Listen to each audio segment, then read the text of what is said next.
I suppose it's time to address the elephant in the room.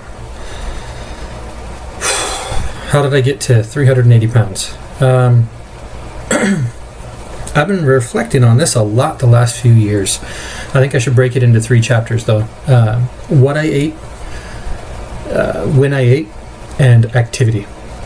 So grab a glass of water, sit back, and let's start this elephant with the first bite, shall we? Chapter 1.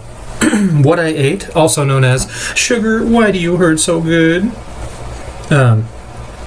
There was pretty much only one consideration I had when it came to food. What tasted the best of what was available. Yeah, it's pretty horrible in hindsight, but I didn't really think about calories other than maybe as a passing thought. I definitely didn't think about nutrition. Very different things. And everything I ate was loaded with salt, fat, and or sugar. And there was only one size. Biggest. Whatever it was, biggest. I was on the fast food diet. It's another thing. I would order fast food every day, sometimes multiple times. Food delivery services have really been a huge setback in this regard. It used to be that if I wanted to eat myself into a Thanksgiving Day coma, I at least had to go to the store and buy the food myself and look at people while doing so. These last few years it's been that you can order whatever you want, including groceries, and you don't have to face anyone else with shame in your eyes. Because, hey, they can assume you bought that cake and all that candy for a birthday party, right? Or maybe you've got one of those deep freezers, so 5 gallons of ice cream and 100 popsicles makes perfect sense. Except none of those are true. And at the end of the day, I sat there and I felt more depressed and more lonely. But hey, some ice cream and some cake will make that feeling go away for a little bit. And when you know it, I just stocked up. Full octane soda, tons of sugar, and I was drinking upwards of 2 to 3 2-liter bottles a day. I mean, why drink water when there's soda? Soda tastes better, right? And it seems to quench your thirst. Coffee, I would have creamer and sugar every morning. Who knew what I was really drinking was a warm coffee milkshake, but that's pretty much all it was. I mean, ice cream, candy, desserts. I didn't consume these things as they should be used as treats. I guess I consumed them like you would a snack, which is bad enough with actual snack food, which I was also doing a lot of.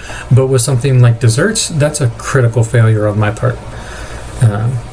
Which brings us to Chapter 2, When I Ate, also known as Eating Close to Bedtime. All of the things I was eating are individually pretty bad for controlling weight and can potentially become a critical bottleneck. But all of them together are guaranteed to prevent smooth operations of my body's systems. I wasn't just eating horribly, though.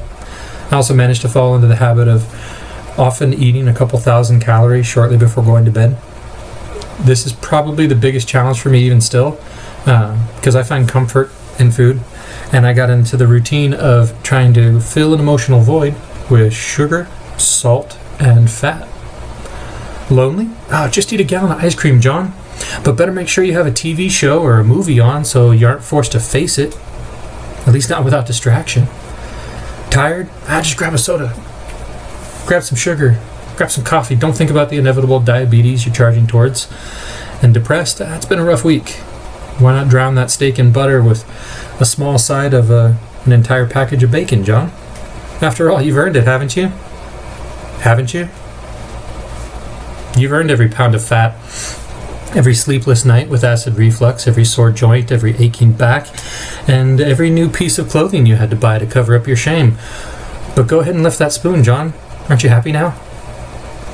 It took me a long time to realize that I was rapidly reducing the duration of my life. But while some people have more courage and use a tall building, I was using food. You ever look at yourself in the mirror with overwhelming shame? I did every single day. I hated myself, and it took a lot of self-searching to find anything that I admired. Something I found, though, is through my actions, I create circumstances that are bad for myself. Those bad circumstances reach a crescendo, and I'm forced to dig out of yet another hole. I suppose life would be a lot easier if I could if I wouldn't dig these holes to begin with. But then I guess I wouldn't be here to share with you the lessons I learned as I tried to get out. I know all the great vacation spots. I learned I can go through something difficult and have it not break me. It doesn't always feel like that at the time, but then I am still here. My track record, pretty good in that regard. So chapter 3, also known as, you mean an open world video game? So I used to be really, really active. I played all sorts of sports. Football, basketball, soccer, baseball, volleyball. Really enjoyed volleyball, actually. But mostly I played soccer in various leagues like AYSO when I was growing up. But I found computer games to be far more interesting, which is probably when the transformation began. I would play computer games rather than go outside to do things, because it's a matter of input versus output. Guess what? I started to put on weight. And by the time I was in my early 20s, I was already up to 350 pounds. I tried multiple diets and exercise routines, tried joining different gyms a few different times, tried to maintain a steady pattern of going to the gym, but I failed every time. Which let's talk about that, actually. I envy those people who find success with a gym routine. I've tried, and I'll be great, like the 3 days a week thing, until I inevitably miss a day, and then the guilt sets in, and then I end up making excuses to myself. I end up eating a bunch of unhealthy food to find comfort, and then at the end I'm still fat, constantly tired, even more depressed, because I have yet another failure to greet me in the silence of the night. And hey, ice cream's always there though. So I keep hoping that one day the gym will call to me and I'll reach a point where I'm instinctively drawn there, like the swallows of Capistrano. Since that hasn't happened yet, though, I'm going to have to stick with finding what works for me. So what does work for me? I always look for ways to try and make it so the things I'm already doing as part of my day are just a little bit more difficult. Not significantly, but what I can handle, and enough that it moves the needle. It has to be enough that it's making a difference, right? Backpack with some weight in it, standing to work instead of sitting, taking a long way, extra steps, walking 2 stairs at a time. I can do that now. Been doing that for a while. It's pretty awesome. I couldn't used to. But I'm going to be creating a video, actually, on this subject in more detail, because I've gone through a lot of different gear in my attempts to maximize the concept that I'm trying to talk about here of just, making your day a little bit harder. So I hope you stick around for that, because I've gone through multiple iterations and struggles on this topic specifically. So, conclusion. How did I get to 380 pounds? I made the wrong choices every day. Choices which meant that I was worse than the day before, and that's obvious because I didn't go from a soccer player sprinting down the field in leagues to a morbidly obese man panting up the stairs in just one day. And coming back from that same thing, coming back from that precipice, requires a similar investment of effort over time.